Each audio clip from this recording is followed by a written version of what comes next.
Welcome, everybody. My name is David Greenwald, and I am the director of the Davis Vanguard. I want to welcome everyone here. I'm going to introduce the two interpreters tonight, Maria and Nancy. Hola, buenas noches. Soy Nancy y soy una de las intérpretes de esta noche. Hi, my name is Maria Leiva. Okay, hi, my name is Maria Leiva, and I will be interpreting with Nancy Carina. We are doing a Spanish interpretation, and we are using the language feature. I will ask to pick the language when you see that global oval, and you can pick a Spanish, so that way you can see everybody and you can hear us in Spanish. Si en caso, voy a decirlo ahora en español. Vamos a interpretar Nancy Cardinal y yo en español. Si usted necesita, va a salir un globo óvalo y ahí va a oprimirlo y va a escoger español. Si acaso tiene problemas con su Chromebook y no tiene esa forma de escoger el idioma, por favor ponga su número de teléfono en mi número que puse en el chat y nos comunicaremos vía del teléfono. In case you have issues with the Chromebook, I will put my cell phone number and we can do over the phone interpretation. Thank you. Thank you. So tonight we're going to be discussing ethnic studies. Before we get to that, I want to invite everyone to two of our upcoming webinars.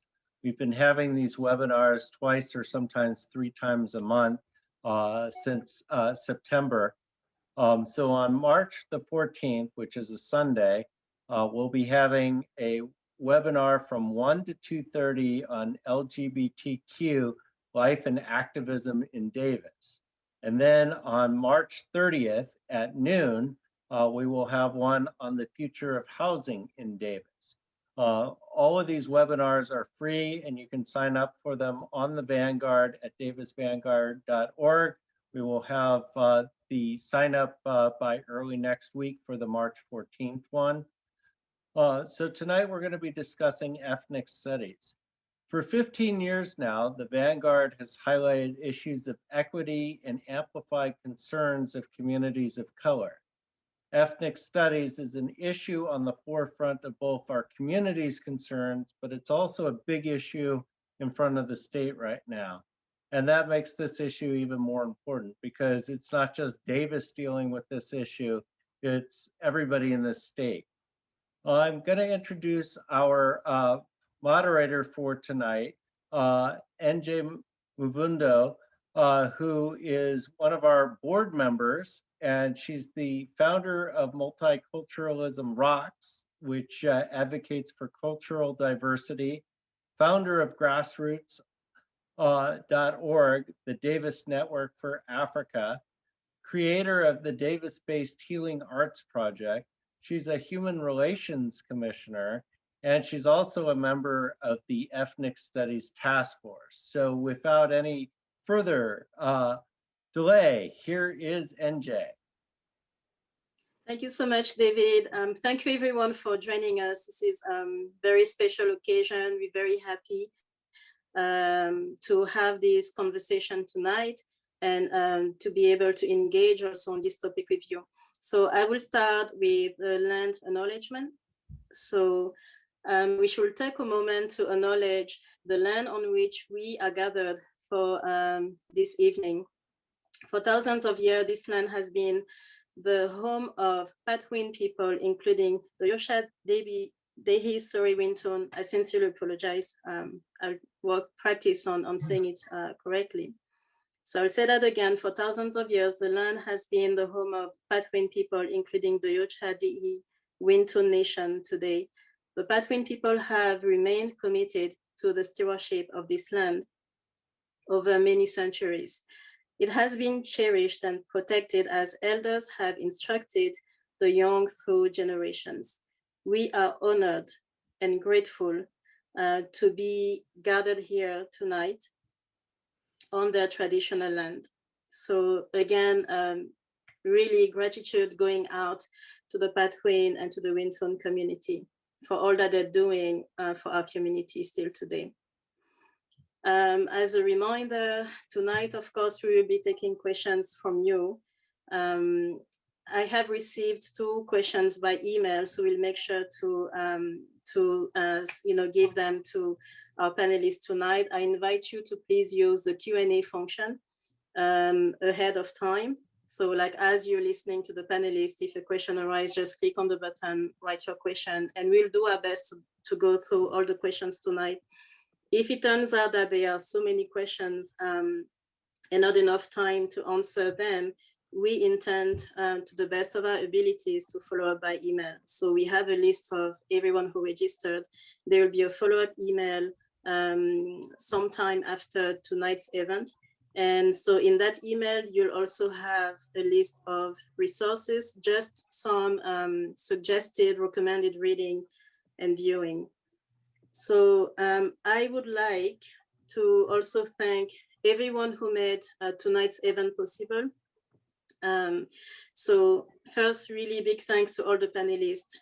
Thank you, Anush, for agreeing to moderate the event tonight. Thank you to the Vanguard and the Vanguard staff for hosting and for just allowing us to use your resources.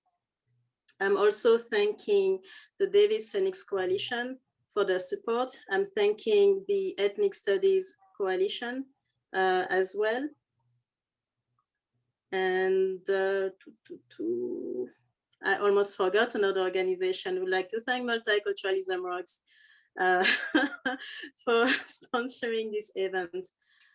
So without further ado, I will pass the baton to Anush. Anush Torjorian is the co-founder of the Apo Yolo project, a partnership with the Yolo Interfaith Immigration Network that is helping keep Spanish-speaking immigrants in Yolo County housed, fed, and safe during COVID-19, the COVID-19 pandemic, for which he was selected for a Davis Brinley Award this year. Congratulations, Anush.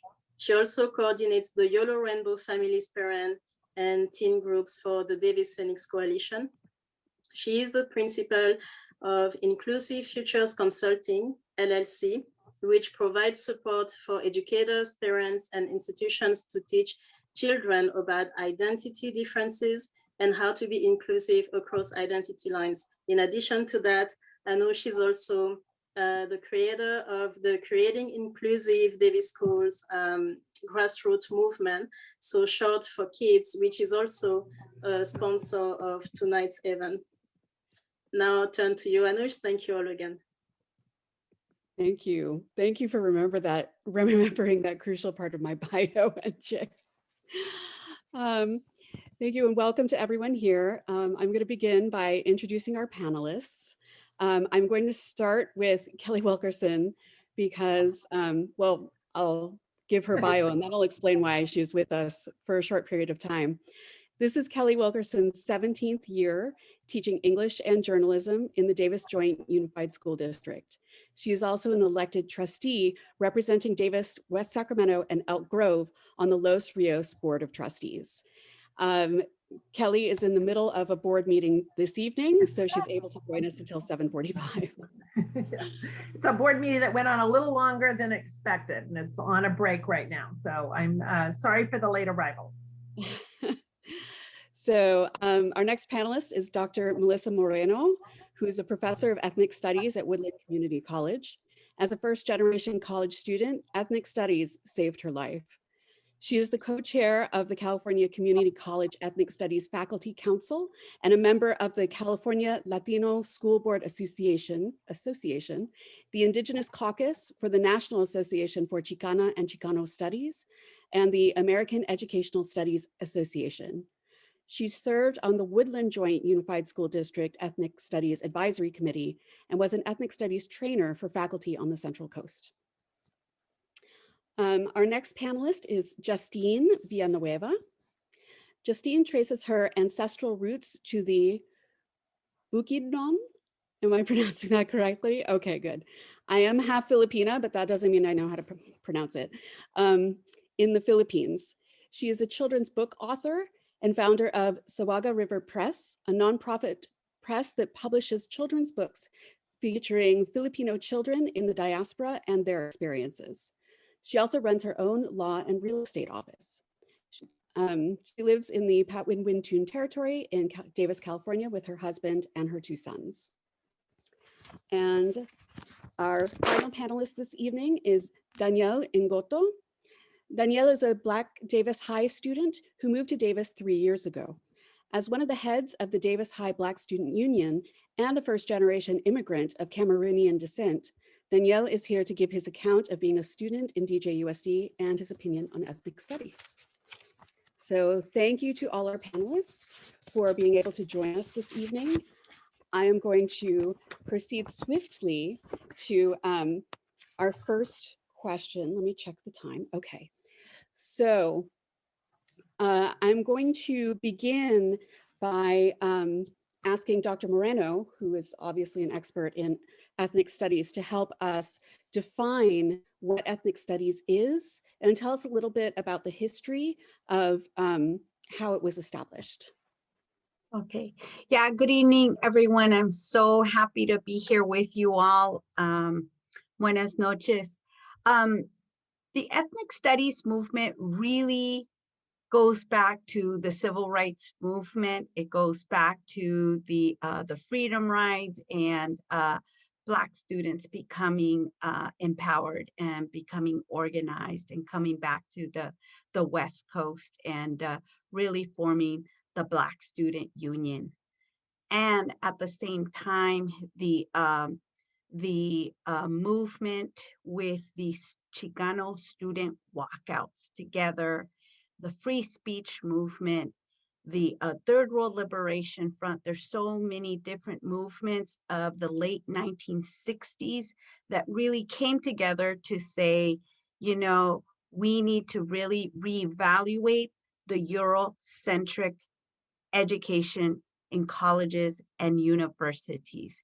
We'll start there and then we'll move into, you know, the primary and secondary schooling. So it has been over 50 years that African American and Native American, Chicano and Latino studies, and Asian American studies. Those are the 4 primary groups. Each of those groups are very diverse. Within each of those groups, there are, you know, diverse other groups to study, but it is those 4 since 1968. They have been defined through history. And if you go to Wikipedia, there it is, you will find the history. It is not that hard to actually do research in this info era to really find out what is ethnic studies. And so I want to acknowledge all those people before us that were willing to put their bodies on the line so that we actually be able to learn about the identities, the struggles, the social movements, and the contributions of those 4 groups primarily. And it is the idea that we start with those groups and then, you know, move into, you know, all other groups. And so I guess in a brief, I just want to say that ethnic studies really was founded at San Francisco State University, UC Berkeley, spread throughout the California and the nation. And then later in the 1990s, in the Bay Area were the first high schools with ethnic studies. And then also Woodland High School, interestingly, also began ethnic studies courses, specifically Chicano studies in the late 1970s. And Davis High School. Davis High School also had ethnic studies courses in the late 1970s through 80s. And then as the teachers retired, the ethnic studies courses were phased out. And so ethnic studies is not new to Davis Joint Unified School District. And I think I'll leave it there and then we'll come back. Okay. So once again, juggling things around a little bit so we can take advantage of Kelly while she's here. I just want to set up to explain why we brought this particular panel together. So those of us on the panel this evening, we have been participating in the DJUSD initiated Ethnic Studies Task Force, which was an open call to parents and teachers and community members all throughout Davis to get together and contribute to what we believed was going to be some kind of initiation of a program of ethnic studies within the school district. In that process, many BIPOC, so Black, Indigenous, and Native, and other people of color who have been participating in this ethnic studies task force, we have generally felt sidelined and unheard within the process. So these gatherings come together, they are led by district staff. There's a brief period when students are allowed to speak, and then everyone's broken out into separate Zoom breakout rooms, which is then a place mainly for consciousness raising. In that time, we have not been given any solid goals for what the eventual target of the task force is, nor does it seem like we're working towards an actual implementation. And so those of us who have been participating and have been frustrated by the process wanted to hold this forum in order to educate the community about what the experience has been like and how the process that DJUSD is implementing is actually contrary to the entire philosophy and methodology of ethnic studies itself. So with that being said, and before Kelly has to leave us, I just want to direct a couple of questions to her, which are what brought you to the Ethnic Studies Task Force to begin with, and what would you say the experience has been like for educators? Thank you. And I'm so sorry that I can't listen to all of the wonderful information that I know is going to be presented today. And one of the things I wanted to say is when I look at 65 attendees here on a Friday night, that tells me that Davis is ready for studies and they're certainly ready to learn more about it and are open to the idea. And I can also tell you that teachers feel the same way. We are ready to meet the needs of our students, all of our students, and especially our students of color. And so I joined the Ethnic Studies Task Force because I've been involved in efforts to diversify the curriculum. I led the effort to rewrite our 11th grade English class to include many more diverse voices. But I knew that that wasn't ethnic studies. That's an important effort, but it is not the critical look at systems of oppression, and it is not it is not a full ethnic studies class. And so I wanted to learn more about that. And one of the things, I guess, to get to your second question, Anush, is that the task force, I'm proud of our district for starting one, for throwing their support behind it, but there are very many different needs, right? Educators have the need, teachers like me need, direction and support in changing our curriculum and creating new classes. And the parents, the family members of our students of color need to have a listening ear for their experience, and they need their experience valued and listened to. And then we have kind of our community at large that needs its consciousness raised, et cetera. And so there's a task force of 100 people. And it's not meeting any of those needs right now. And so that's a problem, and it's a problem that we can fix. And I think one of the things that I'm really looking forward to is a changed process, and I'm hoping that we'll have a listening ear at the district level to center the voices and the experience of our families of color, and also ethnic studies educators who are the real experts here. And I was talking to an interested community member earlier today who had a really, awesome analogy, I thought, where she said, when we look at our special education program, we center the experiences of families who are involved in the special education field, and we talk to special education educators. We don't spend 3 years chatting with the community as a whole and trying to convince them that special education students need services.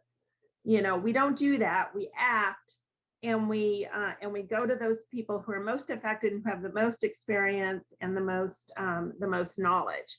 So I'm hopeful that we can turn this ship around and move instead of talking. Thank you, Callie. I should add, by the way, that we did invite a representative from DJUSD to join us this evening. The first representative that we approached was not available. He said that he would try to find a substitute for him tonight, but it's just us. So piggybacking off of something that Kelly said, and once again asking you, Melissa, so can you give everyone an idea of what is the distinction between ethnic studies and multicultural education? Yeah, such a great question. So I explained a little earlier that ethnic studies really was developed in this time frame associated with civil rights in the late 70s into the 80s, and probably about the late 80s, you started to get what was called multicultural education, which was intended to address the 4 groups plus, so that we could get a more global view. What is interesting is that in the multicultural phase, we started to get into sort of an emphasis around food fest and fun, and really wanting to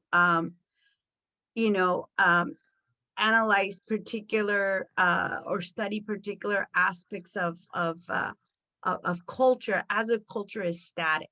Culture is not static, right? And so there wasn't really an understanding of power and institutional barriers that impact the experience of students in schools and in society.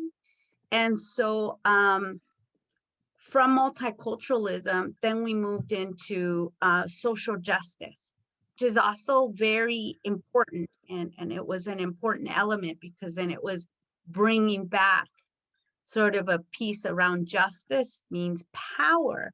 But what we started to see, and what we see now, and the CSU has actually confirmed this, you can take a social justice course, but sometimes never actually look at racial justice. But if you take an ethnic studies course, you are sure to address racial justice plus social justice in its entirety with the intersectionality. And so that's a good question of the differences between ethnic studies, multicultural education, and social justice. We need them all, and it's problematic when we just only have one.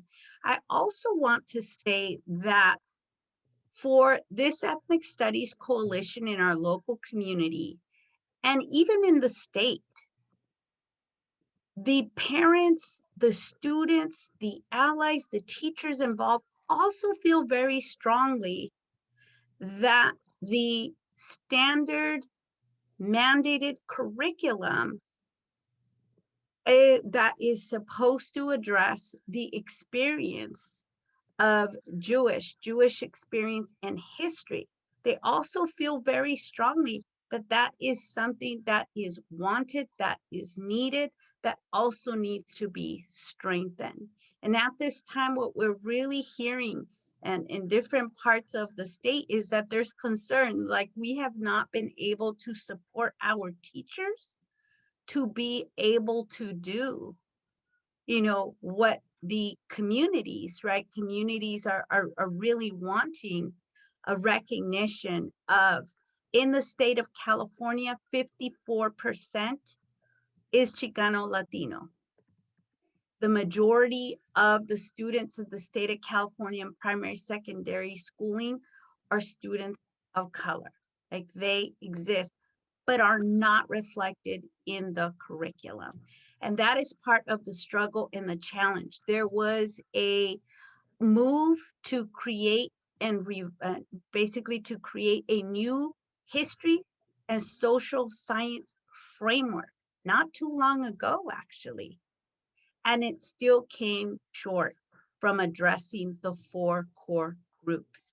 And so there are districts, over 40 districts in the state of California, that have decided that ethnic studies is very important for primary and secondary schooling, in addition to that new social studies history framework, in addition to the standard core curriculum addressing Jewish experience and history.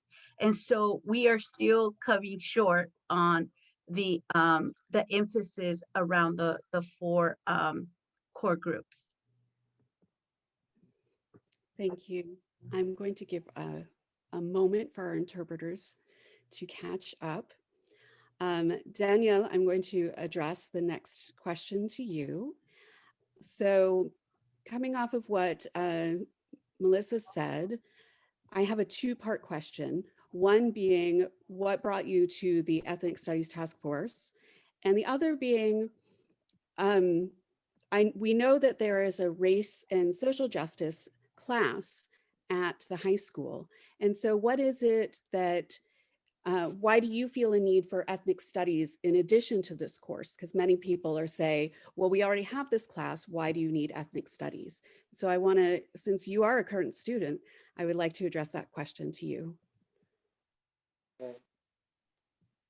Have the translators caught up? Can I start?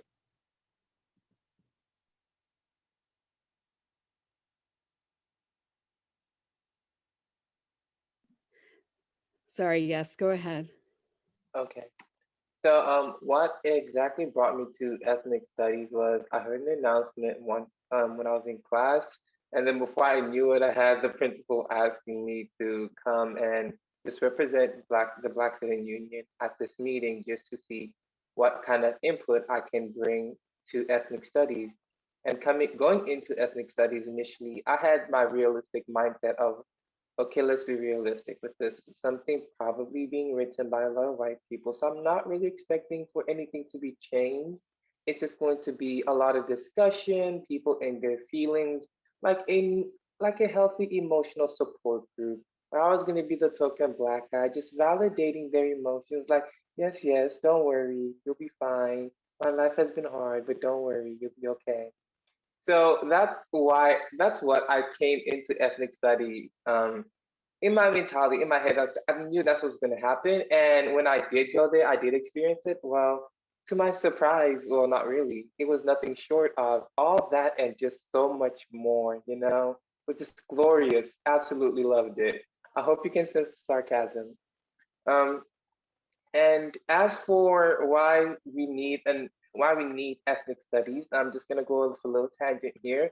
I personally, disclosure, don't think we should even call it ethnic studies, because what we're doing is making it a byproduct of the standard of education we have right now, kind of accepting that whiteness and whitewashing the education we have right now is the norm, and ethnic studies kind of giving it this kind of social epithet, as in these non-white groups, we're gonna give them this little bit of tea on the side over here, but our main white standard education of what has been historically occurring through the lenses of the colonizer.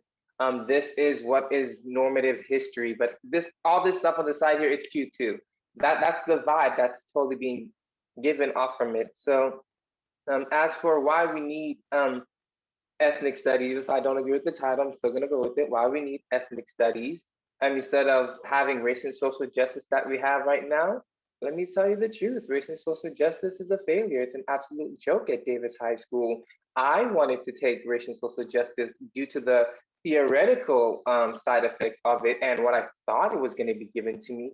But realistically speaking, from the educational perspective and the structure of education I have right now, I know getting myself into AP US history was going to give me the upper hand as to taking ethnic studies, because I was going to, race and social justice, because I was going to be podcasted as, oh, race and social justice. But a push, has that prestige because of the educational infrastructure we're in right now, has pushed white normative education to the forefront, whether we like it or not, and had added ethnic race and social justice to the side. So it's like, oh, it's this cute little thing over here, we accept it, but it's not as prestigious as a push. And if you just look at that, it gives you that complex situation of more students are going to gravitate towards a push. And the students that do go to race and social justice, they're not there so much as to be educated in race and social justice.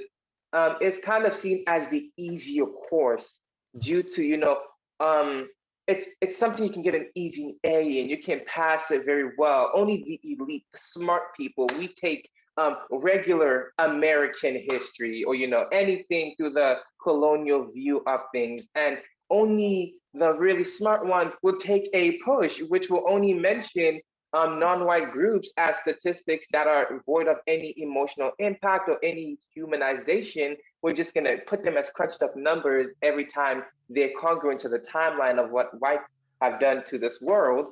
And so why do we need ethnic studies?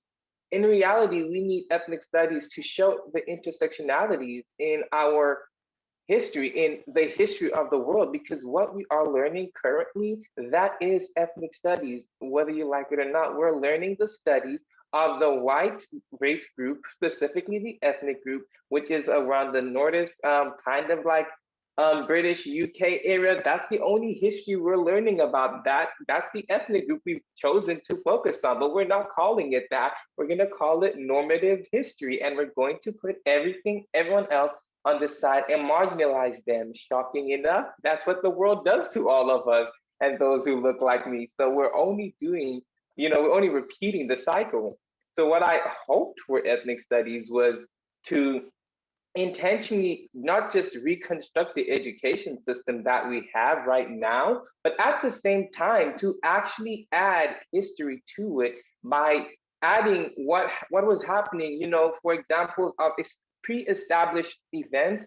You can add it from the Native American point of view, and instead of calling founding fathers, let's just call them what they were. Let's call them the immigrants that came to a country that was already pre-established by people who had their own infrastructure, had their own socioeconomic things at work, and they just decided, well, this doesn't work according to the standard of whiteness, so we're going to change that. But when we add things like the founding fathers, we're glamorizing what has happened, taking away from the emotional effect and psychological effect they had on these groups, and simultaneously just saying, well, that you don't matter though, you really don't. We're just gonna give you what we want you to know from this perspective, but we're more than happy to put you down as a number, because numbers is what has been allocated to Black and Indigenous people of color in this country and overall globally, because I've been educated in Cameroon and South Africa in numerous languages of Indigenous people from those regions. And I can just say this is a recurring theme and pattern that's happening all over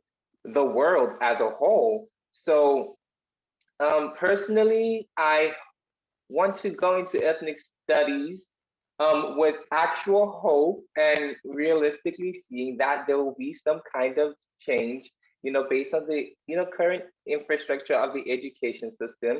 And at the same time, telling people the actual history of what happened instead of whitewashing it and telling us what happened through the illusioned eyes of our colonizers. I need to give everyone a moment to absorb those truth bombs. Something that you brought up that I wanted to reiterate. since moving here, I met some folks who had graduated from Davis High School right before I came. So it's been, you know, a good 5, 6, 7 years since they were in Davis High School. And they made the exact same choice you did. They, even though they were students of color, they ended up taking AP US history because they knew it would look more prestigious when they applied to colleges. And so it's, you know, in that time, nothing has changed. And it's fascinating to know that for students in Davis, you know, race and social justice is perceived as the soft option, whereas AP US history is still assumed to be more rigorous. So turning from there to Justine. So Justine, I wanted to ask you why you joined the Ethnic Studies task force. And then I wanted you to talk a little bit about the choices that you made for your sons in light of that experience.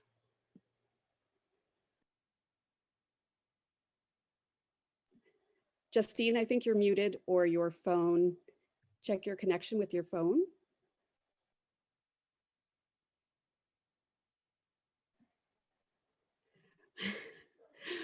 Oh no, what happened to your sound?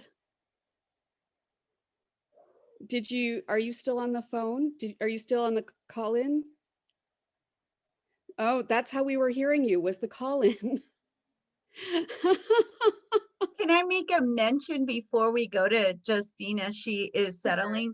I do want to share with our audience that there is a proliferation of research that shows that authentic ethnic studies taught by trained teachers increases college going rates.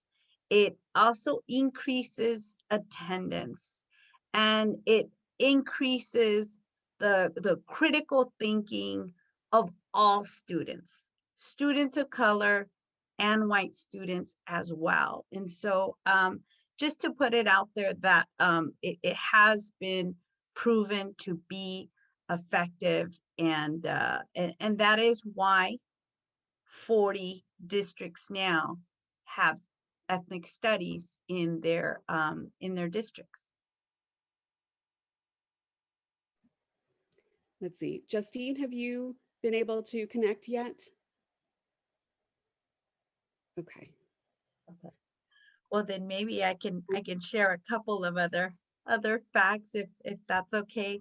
I do want to recognize the struggle of those before us in the ethnic studies movement, but also recognize those here in our very local community who, with very good intentions and much effort, fought for the race and social justice course to emerge. And that includes Dr. Jan Murray Garcia, Dr. Rose Borunda, Dr. Jonathan London, and many others who were very hopeful that the race and social justice class would actually be able to bring a critical perspective to history and really address some of these important historical concepts and dynamics of power that Danielle is pointing out, right?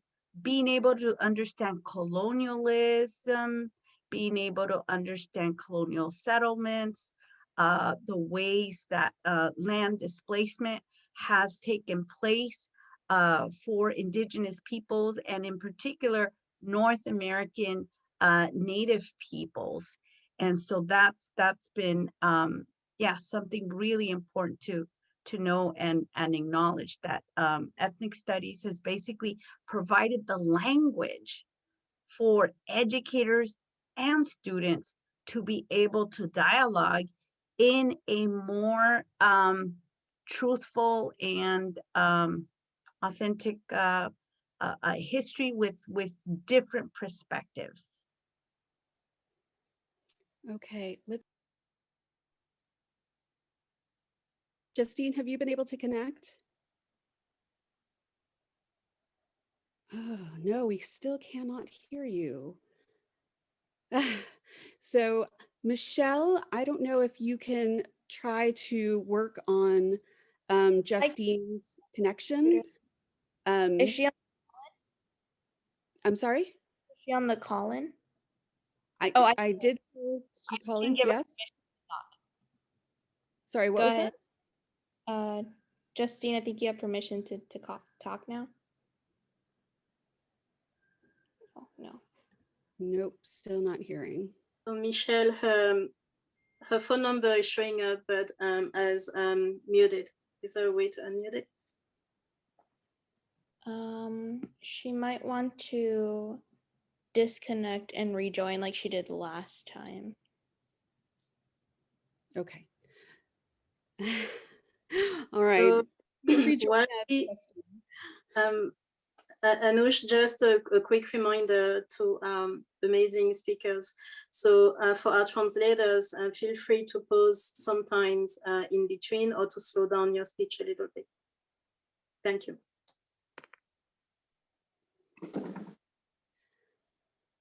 I think while we're waiting for, oh wait. I don't want to get someone started and then have to cut them off.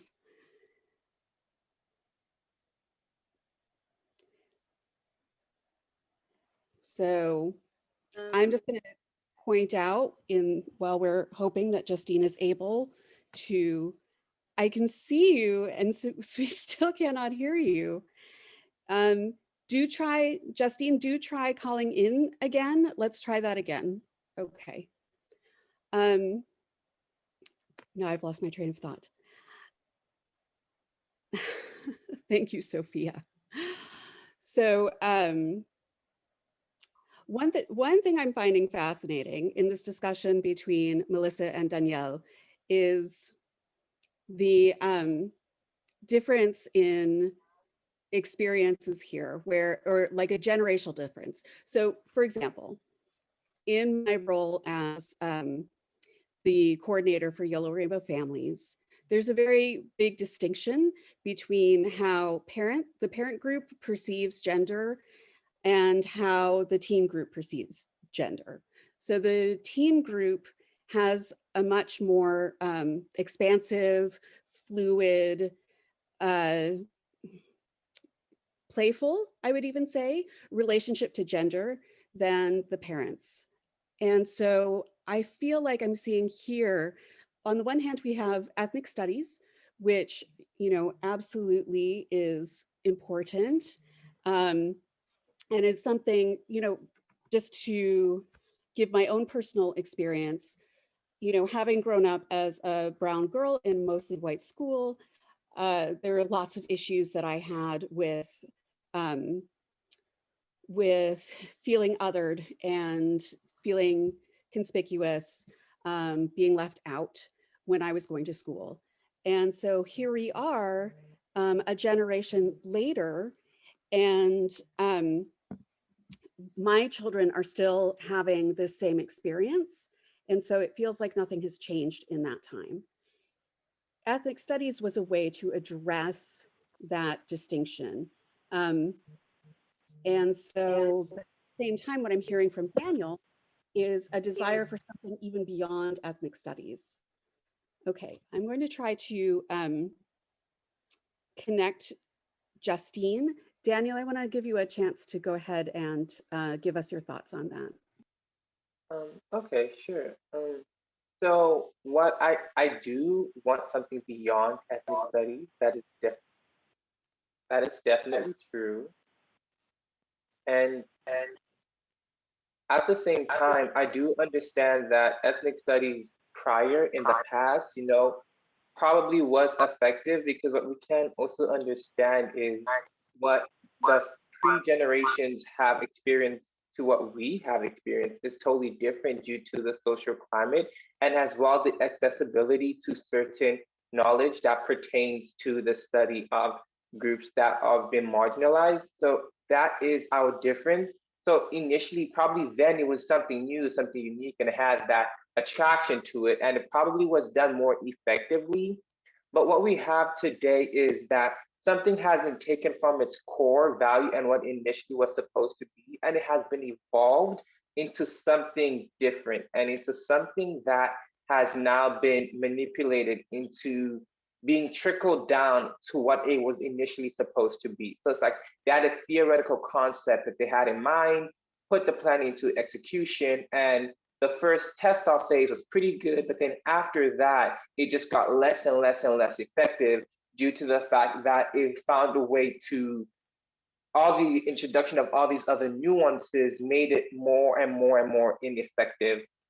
And this can be seen in today, like basically how race and social justice is taught by white teachers or teachers who are white adjacent. So that initially already is going to have an impact on the kind of information that it's going to be taught and how this person is going to analyze it. Because what I see with a lot of our teachers is there is a lack of consciousness of self, of the individual and their representative symbolism, what they represent in the work. They're not taking knowledge of that consciousness. It's just like, I'm teaching, it's like they're trying to teach math.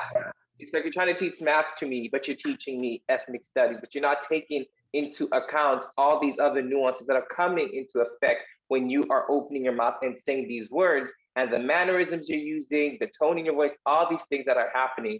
And it's just very, it's just something that hasn't been taken into consideration. And I can give an example such as last year, I walked into my A-push class and I decided I was feeling happy that day. And I was like, you know what, I'm gonna dress up as me, because that's also something that's been happening is due to all these nuances and all this oppression occurring, it has dictated the manner in which I portray myself and how I see myself. So that morning, I felt comfortable in wearing my own traditional attire and combing out my afro, no matter all the insults I get from all of that. I walked into my A-push classroom that morning, and my teacher's reaction, I kid you not, was just the most awful thing. They just exotified me from the get-go. They looked at me and they looked like they had an exorcism. You know, it's like they had an out-of-body experience. They're like, whoa, it's a lot right there, you know? And just like that, walking into that classroom that morning, seeing that reaction and how all of a sudden all the fellow students just turned and looked at me, and the mood and atmosphere that was created. And mind you, I'm the only Black kid who decided to stay in this class. There were two others, and we used to look at each other the first week, and they dropped out. They were just like, no, I'm not taking this. They just left. So they left the course. And that day, I think we're learning about the civil rights movement, or well, a butt note of it. We're supposed to learn the full thing. We just learned like a butt note. We didn't go into details. It's amazing how I know more about what happened during the French Revolution than I know anything that actually fully went down through the civil rights movement. I can tell you what the French ate during the French Revolution, the sang croissant and all these things, the sang croissant and all these things that happened with the French people. But come here, it's just like, oh yeah, Black people had their moment where they were like, we need equal rights, and that was a thing. That's kind of how it happens here. And so that atmosphere, that mood, and everything that was happening, imagine feeling exotified and being put on display by all your teachers, and as well all your students, and then you're learning this course material. I just wanted to show up and leave the classroom immediately. So it's like, and the teacher was just like not taking any of this into consideration, and they were just like teaching on and on and on and doing this and that, and they were making all these little jokes and these things here. Everybody became comfortable with it, and I was like trying to overcompensate and cope with things and just find a way to remove my emotional dignity from the information. And that's something that happens a lot of the time right now with Black and Brown students when we are in these situations, especially with classes like race and social justice, especially when you have teachers that aren't diversity trained, and at the same time have not lived experiences congruent to the work that they're teaching. So there is a lack of connectivity to the source material. It is hell. It is like literally hell on earth, because it feels like I always have to sacrifice my humanity in order to trade in a little bit of education, only for me to go home again, reteach myself this stuff again, And then at the same time, it's like I'm literally in a test situation, and I know this is historically inaccurate, but I have to trade in my integrity just for a grade. Like how that is something that it just completely baffles me as to how it happens. And it probably was something that maybe did occur, yes, to the previous generation, but what you can see with our generation is we are holding people accountability, and I am not going to desensitize myself to obvious acts of oppression and aggression towards me within this current educational system. And so when I'm asking for more expansive and more aggressive, literally that's the word, aggressive take on ethnic studies, it is not going to function as a whole in this current educational system. And yes, it has functioned in the past, and it probably will manage to stay around, but it's going to do that only because they need tokenism. It's like tokenism in education. We're not a bad school. We're not a racist because we have race and social justice. Students have the option to take that class. They just don't want to. But if you look into the microorganisms that work into students not taking that class, you're going to see that the infrastructure is very racist. It's very anti-ethnic, literally, that's what it is. And it's teaching a white standard of education. And that's what I have an issue with. So if we want ethnic studies to progressively work, we're going to need to attack this educational system, because right now it is not working. And if it doesn't work, everything else that we try to add on to it as this is an option, this is a derivative from the initial core, it's not going to be functioning. And we're going to see again what we see with race and social justice. And the thing is also, you can also get students in these classes, but when I have conversations with students in these classes and the information they've been taught and the way they've learned it, it's a totally different conversation. So it's just like, it might not even be working at all. You might just have bodies and people there for that easy A, as people literally like associating it with.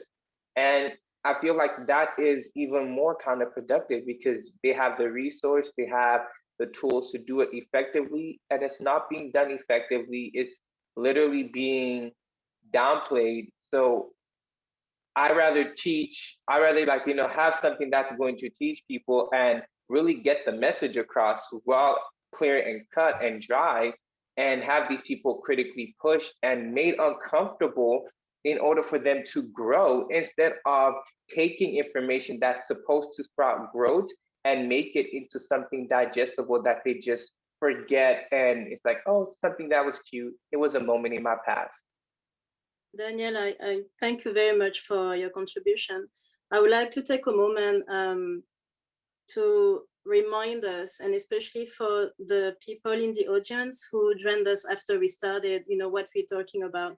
So tonight's conversation was started kind of a little bit as a result of several members of our community's experiences with the ethnic studies task force, right? So we're talking about the experience, especially of the Black, Native and Indigenous and people of color.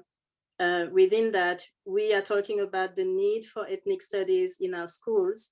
And we are, in that sense, also we wanted to remind our community what ethnic studies is, because in the past weeks and months, there have been several definitions floating around.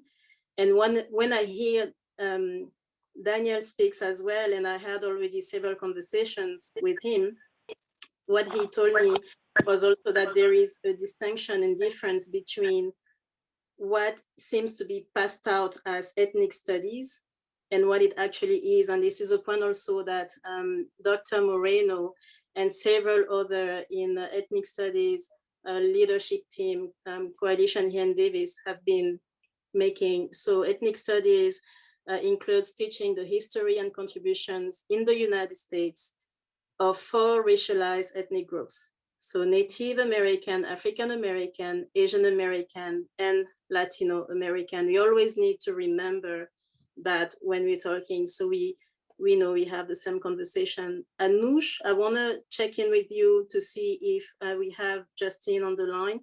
And then Okay, thank you. So I'll let you take over moderating, and also Dr. Moreno left a comment wanting us to clarify that ethnic studies was never taught at DJUSD. So Anuj, you're moderating. Okay. Justine, I am seeing you as muted. Can you hear me? Yes. Can you hold Yes. the phone closer to your ear though? Because I'm using my phone, so I don't know if there's an echo or not. And yeah, this works? oh, sorry, there is an echo. Is your computer muted? Yes, my laptop is muted and my phone is not muted. Okay, so we are getting a distinct echo. Let's see. I don't know if you can hold maybe push back from your laptop. Oh, now I've lost you are muted again. So I'm afraid, I'm so sorry, Justine. I just don't think this is happening. Since it is, I hope we can figure out another way to get your contribution, because I really want to, have your voice in this conversation. So I'm hoping we can maybe append another video to this video where you are giving your thoughts. Okay, because it is 8:07, I want to be sure that we have enough time to get to all the questions that we have. Let's see. I know we had a question that came in over email. Here we go. So a question that was sent in by Sylvia Kwan before this, before tonight started. Sorry. Okay. Sylvia says, in the California Ethnic Studies Model Curriculum, it states that local COEs may provide consultation, resources, and/or professional development to support districts towards the development and implementation of ethnic studies. Throughout the school year, one of my children's teachers has said that race and systemic racism do not exist. The district has dealt with this as an isolated incident, although I've communicated that this claim of color blindness is a widespread issue. How will LEAs ensure that educators practice anti-racist instructional strategies and the other fundamental pedagogical approaches when teaching ethnic studies content? So, Melissa, since you've been doing trainings for faculty on this exact subject, would you like to take this question? Mm-hmm. Yes, so thank you for asking that question. And the parent is absolutely right. The curriculum right now, the ethnic studies model curriculum, is not a mandated curriculum. It is up to the districts to decide. Now, in terms of my experience with training, my experience was in the Central Coast, and it was actually Hartnell Community College serves as a hub for their high school ethnic studies teachers and their community college teachers coming together twice a year doing ethnic studies training. And so there's a commitment from both the district and the commitment of the local community college to bring in various trainers. I was just one out of many trainers. I have some good news. Here at Davis Joint Unified School District, two of the trainers that I've been told have been contracted, Curtis Acosta and Carlos Ogun. Both of them are actually part of top trainers, and we know each other, all the trainers. And so my understanding is that our teachers at Joint Unified School District have had access to at least 2 trainings. However, the trainings are not mandatory, right? It really depends on the teachers, right? Being able and willing.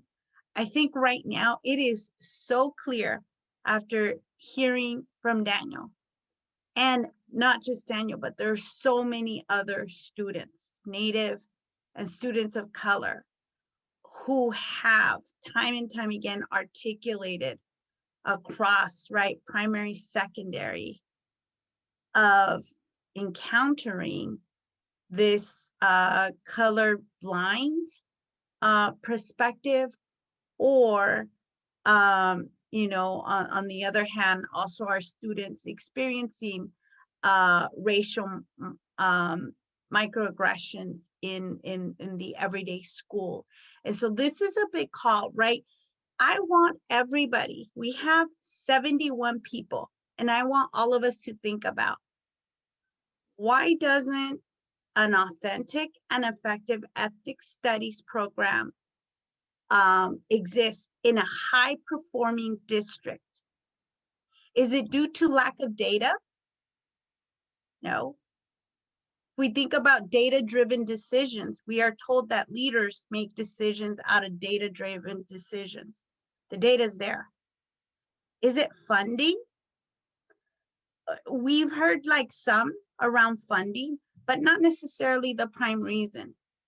I have news. The state of California has also allocated some funding, and I don't have the exact figures, but has also allocated some funding for ethnic studies. It's like seed money, every district. And so how is this district? How are these parents in our community? How do we, how do parents engage in accountability, right? And so if it's not about the data, if it's not about the funding, what is it about, right? So there's ideological, political reasons that are also hindering, right? And there are barriers to this.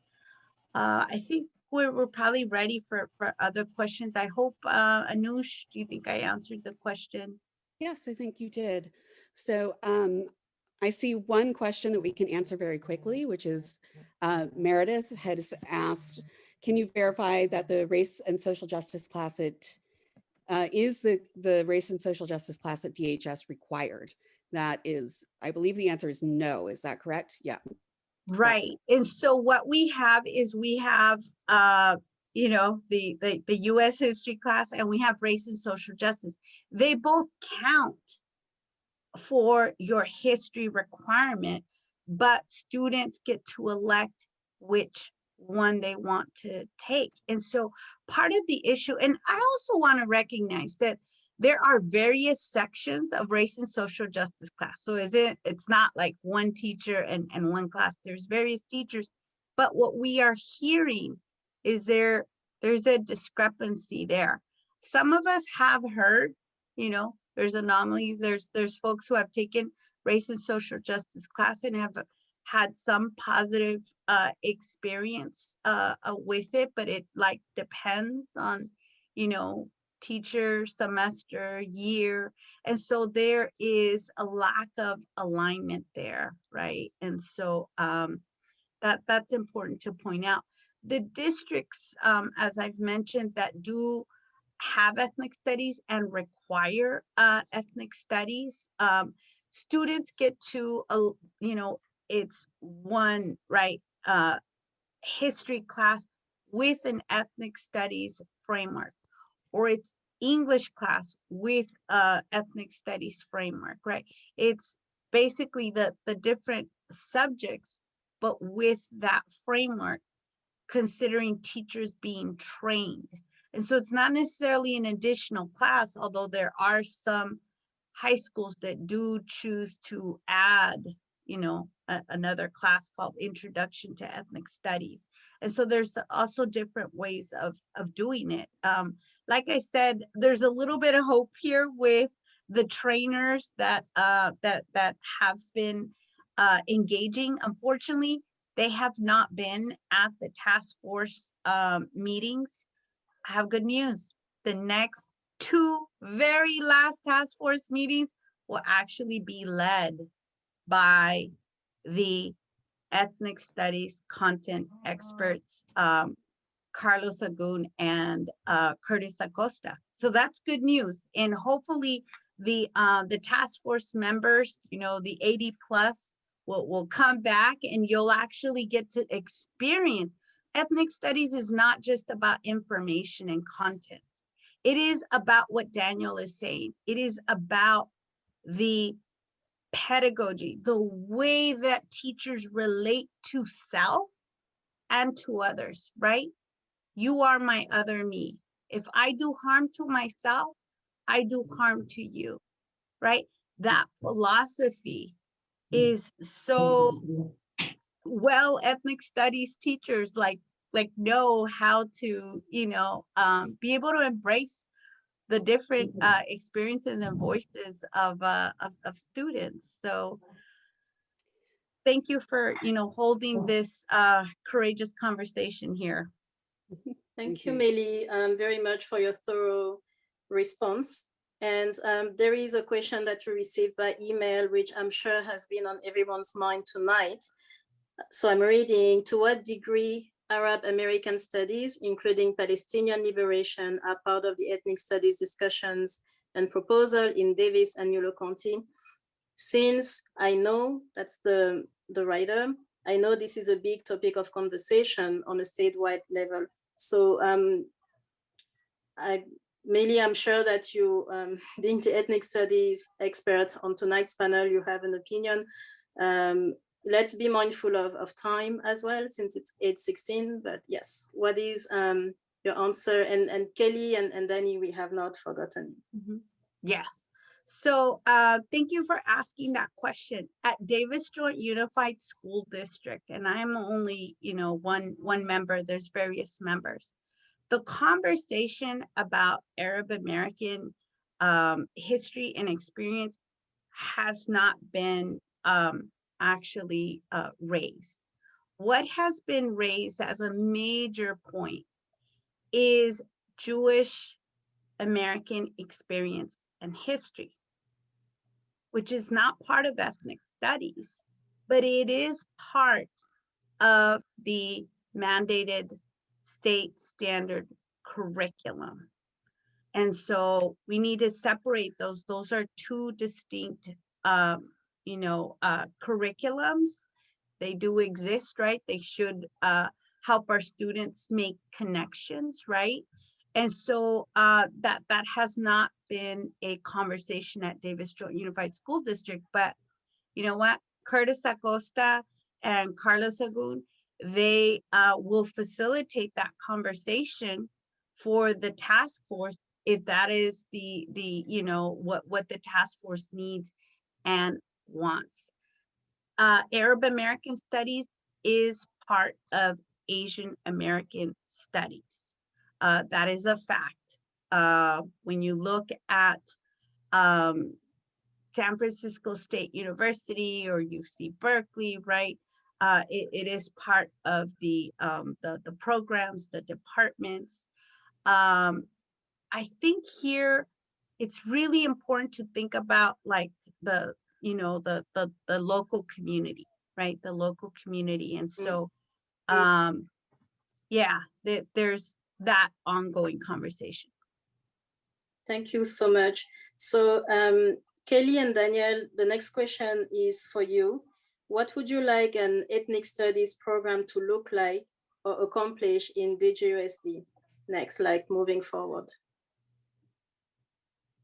Daniel, did you want to go first? Sure. So when you just asked that question, the first thing that popped in my head was, please get me a teacher that has some amount of melanin in this. And just like one would be great. Just please, that would be great for starters, because on the Davis campus, we it's quite the opposite. I mean, yes, there are people who aren't white identifying, but what we also see is there's a lot of colorism that also comes into the conversation at Davis High School. And when I see the teachers, so that also create a lack of disconnectivity within me and the teacher as well. And what I would like to see with ethnic studies is a congruency with the knowledge that, for the sake of the conversation, we're going to call the basic history curriculum that we're learning right now. So I would like to see a congruency between that knowledge and what's being taught in ethnic studies, their intersectionalities, as well as I would like to see a humanization of these marginalized groups, because that is something that we do not get within the basic education standard that we have right now, and hopefully taught with a teacher that is diversity trained, so that within these classes, like my other history classes, I will not be begged by my fellow students for them to be asking me for an N-word pass, or for me to deal with situations where there's obviously been a racial slur being thrown at me. I remember numerous times in history classes, it's like, I don't know how many times they called a nigger, but if I mentioned it, I'll be a pretty rich man at this point.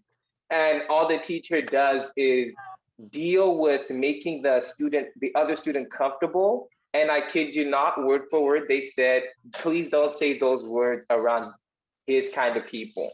So I would like for diversity trained teachers, I would like for intersectionalities being taught, so that students are being able to critically think and push themselves to what they are used to, just be pushed out of their comfort zone to grow. And at the same time, I would wish that this information is humanized to do justice to marginalized groups and to correctly represent historical accuracies that have been historically inaccurate or whitewashed, so that everyone else is better to understand what's been going on.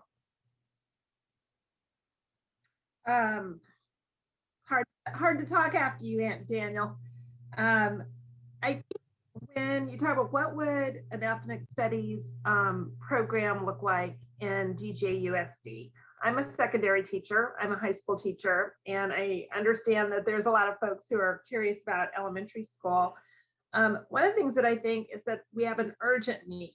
This isn't, folks brought this to our district about 3 years ago. We started this process, and we're not any closer to actually having these classes or this curriculum in our district.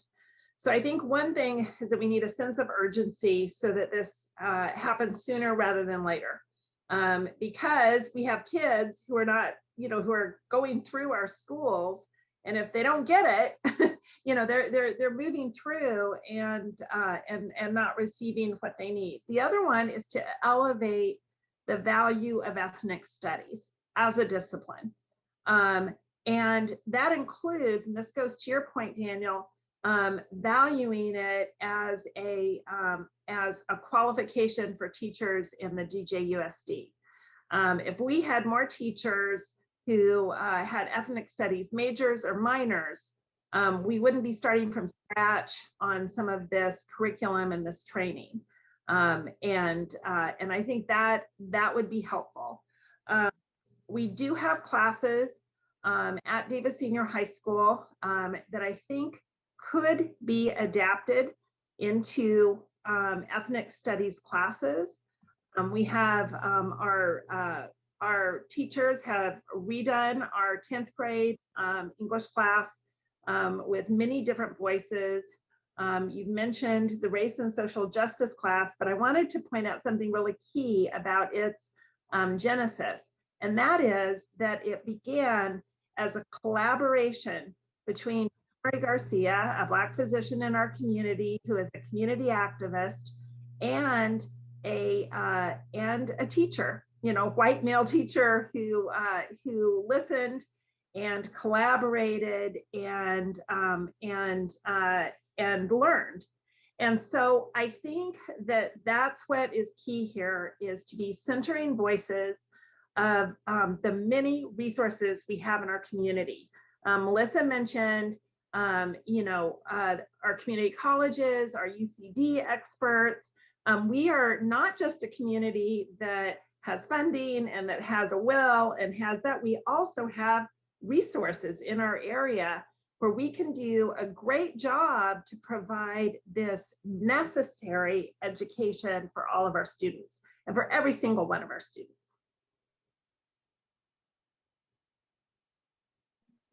Thank you, Kelly.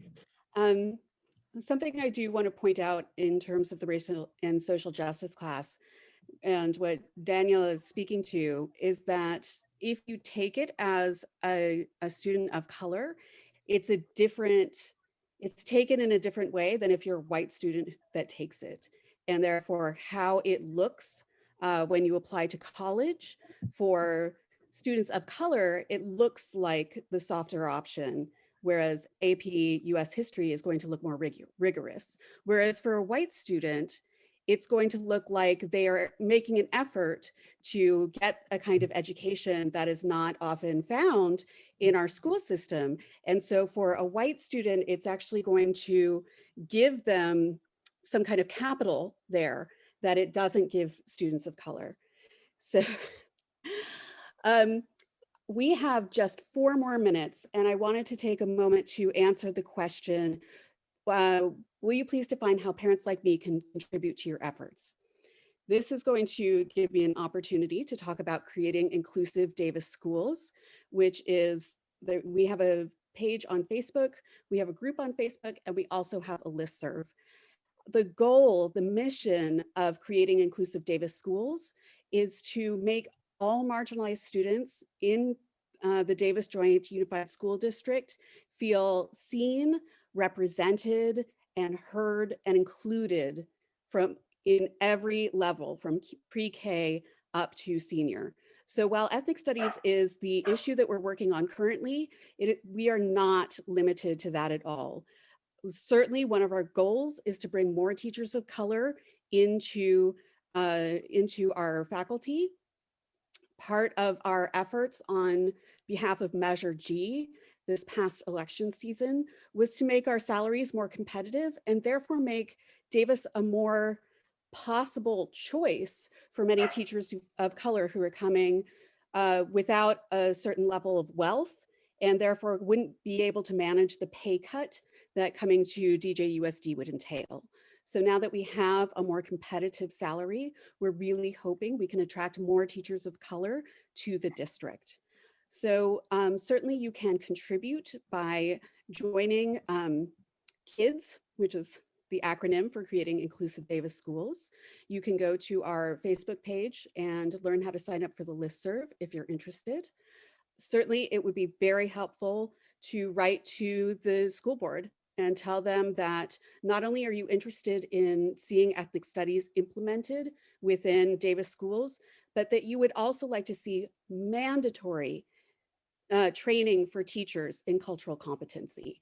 Because this is something that one of the groups that I volunteer for, Davis Phoenix Coalition, has been advocating for at least 3 years at this point. Unfortunately, we are constantly told by the district that we can hold an optional workshop for teachers that perhaps they can use to gain further credits and hopefully rise in seniority, but they cannot make it mandatory for all teachers. And in many cases, the result of this is that teachers who are interested in equity and inclusivity become more competent at this, and the teachers who are already behind the curve don't elect to go to these, and the gap between who is competent and who is not only widens. So I would really emphasize that as another way that you can contribute. I see we are almost out of time. This is such a rich and urgent conversation in this district and in Davis in general. I'm happy to say that this will be an ongoing series, and so we will have more forums on this topic in the future. So I want to thank you all for coming, and I thank all of our panelists deeply from the bottom of my heart for joining us. And if you would like to further address some of these issues and you join the kids list, that's another place where we can have those conversations. NJ, do you have anything else you'd like to add before we close? Yes, just adding to what you said. First, I thank everyone in the audience for making the time tonight. I would like to please ask you to help this conversation continue. If you're supporting, the efforts to bring ethnic studies to our school system, like Anush said, stay connected. Also, this recording will be available. So you will receive at some point in the near future and a follow-up email. There will be a link of the recording. We couldn't get to all your questions tonight, and we had a feeling that will happen. So we will do our best to answer all of those questions, not us personally, but people on the panel, who can, will answer your questions, and they will be in the follow-up email. I would also like to thank everyone who made this event possible. This was a team effort, and especially I want to thank the leadership team of the Ethnic Studies Coalition, naming Dr. Moreno, Dr. Natalia Dipsosa, Cecilia Escamilla Greenwald, as well as Nora Olwin, Kelly Wilkerson. Anush, thank you again for tonight. Emily Henderson, Juliette Beck, and many others. Thanking Michelle Lagos, who was our technician tonight, helping the Zoom and who works for the Vanguard. David Greenwald, thank you again for volunteering the Vanguard to host tonight's discussion. So without further ado, we wish you all a very safe and good evening. We will definitely follow up. And again, thank you all for your support. Have a wonderful weekend. Goodbye. Welcome back. Again, everyone. So we are recording this segment separately. I am here with Justine Villanueva and Anush Georgian. And Anush is our moderator. So Anush, I'm passing the baton to you. Thank you, NJ. So we're just holding another session so we can finally actually hear the thoughts of Justine Villanueva about ethnic studies. So Justine, I first wanted to ask you, what has been your experience on the Ethnic Studies Task Force? Sure. Yay, you can hear me, I hope. Thanks, Anush, and thanks, NJ, for persisting on hearing my thoughts. Really appreciate it.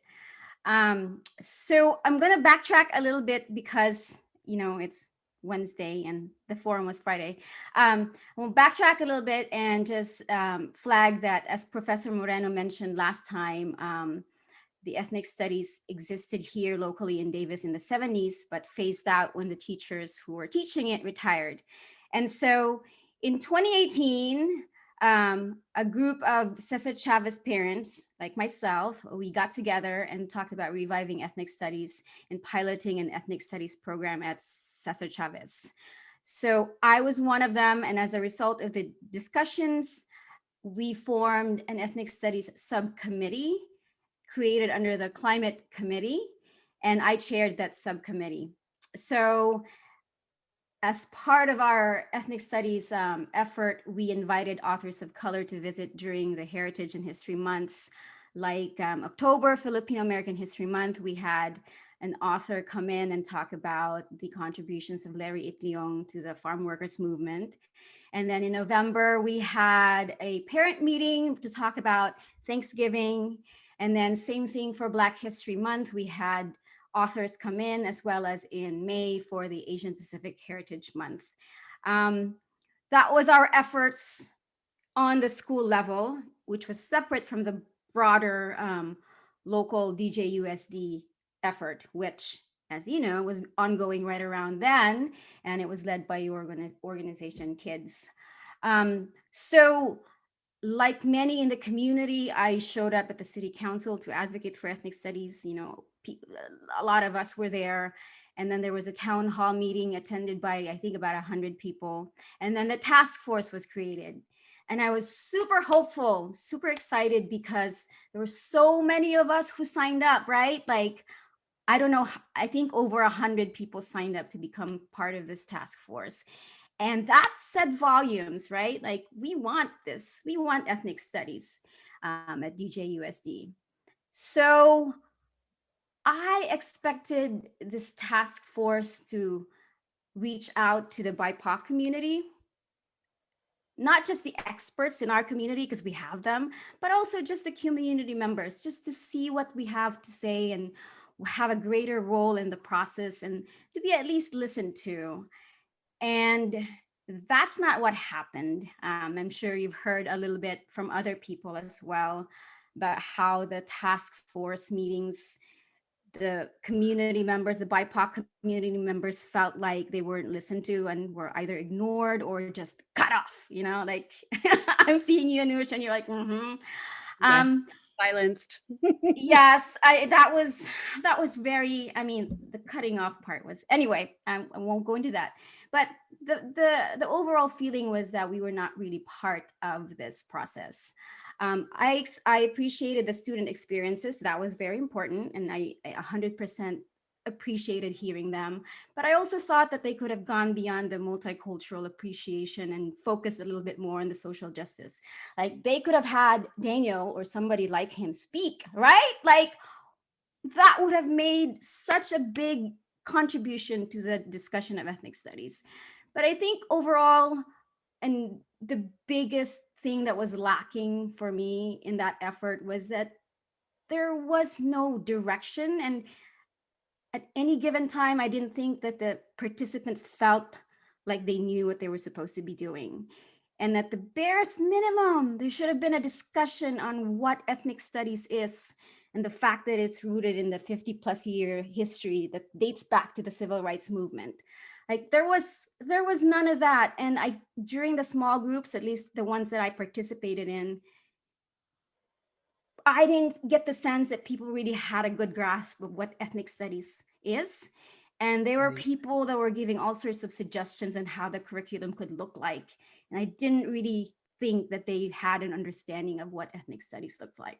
And so anyway, overall, I felt like it was not as useful. And I think a lot of us came away from it feeling either ignored or just like it wasted our time.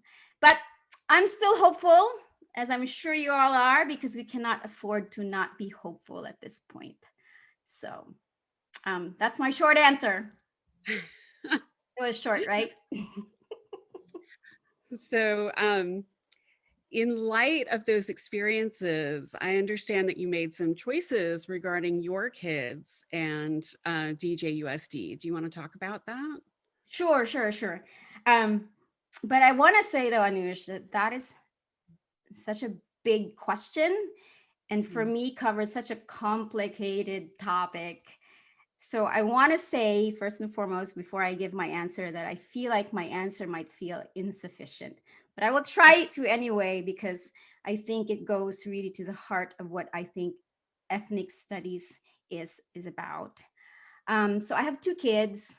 The one, if they were in school now, the eldest would be in 6th grade, and then the youngest would be in 3rd. My recent decision to pull them out of DJUSD really was a decision in the making for many years, like way before I had these kids, way before schools and, school matters became part of my daily life. It was a decision that was in alignment with my journey to decolonize my heart and mind. And so I'm going to pause right here because decolonization is such a big topic. And I've found that a lot of people are confused about what it means, and rightly so, because it is a very complicated topic. So I want to just give it a personal context and say that for me, decolonization is me trying to heal from the harms that were brought on by colonization. So I'm Filipino, like you are. And so we have a very rich and diverse pre-colonial culture and history, right? But we also have 333 years of Spanish colonization. And then right after, 50 something years of American imperialism, colonization as well. So as a result, we are harmed by colonization, and we have been separated from ourselves and from our land and our ancestral ways of being. So for me, decolonization is just remembering and reclaiming that identity that colonization has violently taken away from us. So that is my backdrop for my journey here. And so when I had kids and they started going to school, I've always wanted to have this center or the school where kids can learn about themselves. And Professor Moreno and I have been talking about this for years. You know, we want to create a decolonization school for kids. It's still in our future, I hope. But when I think about the purpose of education, what I want my kids to learn, I really think about them being able to answer the question of who am I? Where did I come from? And like, who are my ancestors and how are they like? How did I get here in this Winton Patwin territory? And how do I learn to belong here, right? Like, those are the essential questions that I hope education will impart to them.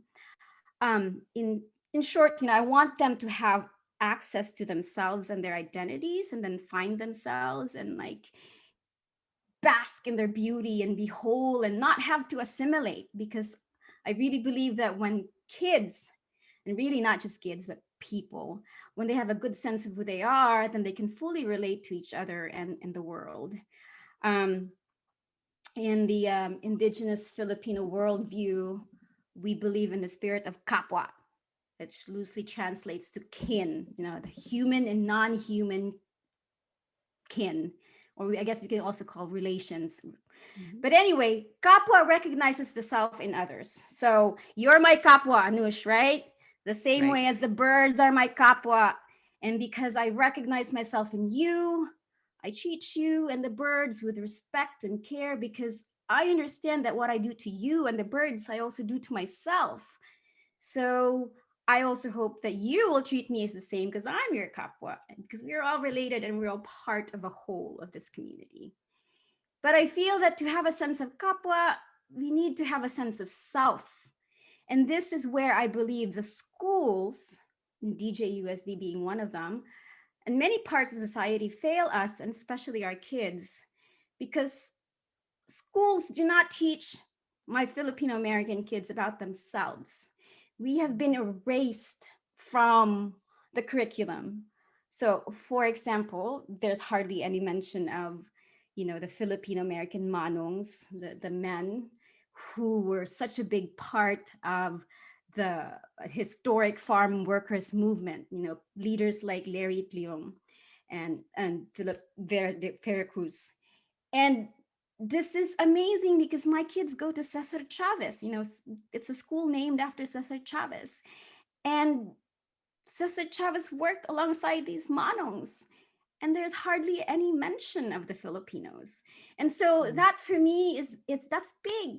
That's big because my Filipino American kids, they don't see themselves, and that affects how they feel about whether they belong. And so like I said in the very beginning, I pulled my kids out of the school because I don't want them to learn that they don't matter. I mean, that really is a big thing. And I'm not sure which is worse. They might also learn lies about themselves. So anyway, just that they don't matter is like a big thing already. So for me, ethnic studies, with its focus on centering the experiences of BIPOCs like Filipino Americans, definitely contribute towards self-identity and to society, the collective good of the society. And so for me, ethnic studies is about decolonizing. And I'm sorry, I hope it is not taking too long, but I want to end by encouraging everyone really to think about decolonizing themselves, to not just focus on kids and schools and education, but to truly think about decolonizing like our lives, and think about alternative ways of thinking and doing and being that's not rooted in colonized ways. And by that, I mean not being supremacist and capitalist and patriarchal and, you know, all that, but instead live rooted in the ancestral ways of being that respect the land and our kapwa. So that's my big reason for pulling them out. I hope that's succinct enough. But anyway, I hope that answers your question. I tried. and I want to, you know, connect what you're saying to a lot of what Daniel was saying to, and, you know, I see this a lot actually, is that, you know, right now we're advocating for ethnic studies. You know, that is not the end of the road by any means. It is you know, Right. we're basically at the very start of the road.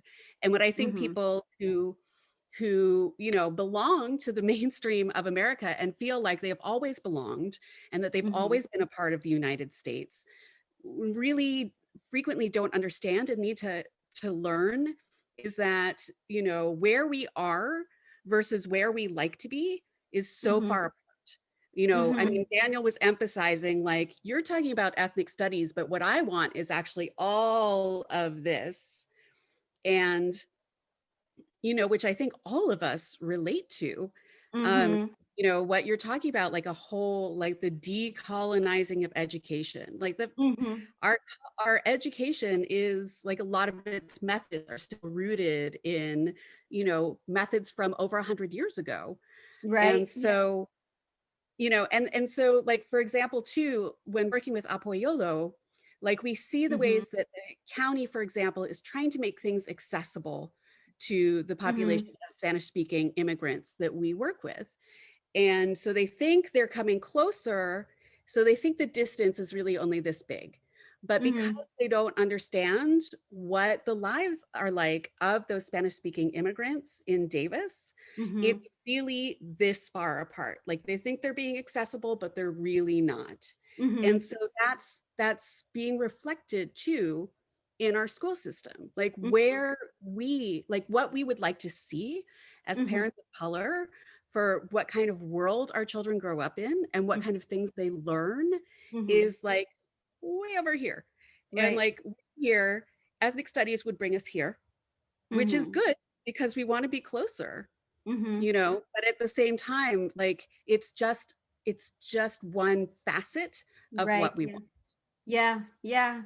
And I sometimes feel like we focus so much, and rightly so. We need to be focusing about the education of the kids and having ethnic studies in the school. But like that's really just one slice of our lives that we need to be decolonizing, right? So Right. anyway, so it is a big thing. That's why I'm saying it's a big topic, Janusz. Anyway, One step at a time, yeah, as Anne Lamott says, bird by bird. word by So word. here's a bird, and then we go on to the next bird. So, Justine, I'd like to thank you again for, you know, making yourself available so we could record this segment, and Anush, Sam, to you as well. I'm very curious. So, one obvious reason you were invited, you know, besides, you know, the personal journey is also because you are a member of the Ethnic Studies Task Force. And Mhm. even after you decided to pull your children from DJUSD, you remained a member of the Ethnic Studies Task Force. Would you like to speak to that? Because, you know, you obviously care about the whole process. So would you share a few words with us on that? Right. So I've thought about that, asked myself the same question, which is, why do I need to be part of this effort when my kids are not even part of the DJUSD? But it's first of all, they might be part of the DJUSD at some point in the future. So that's a consideration.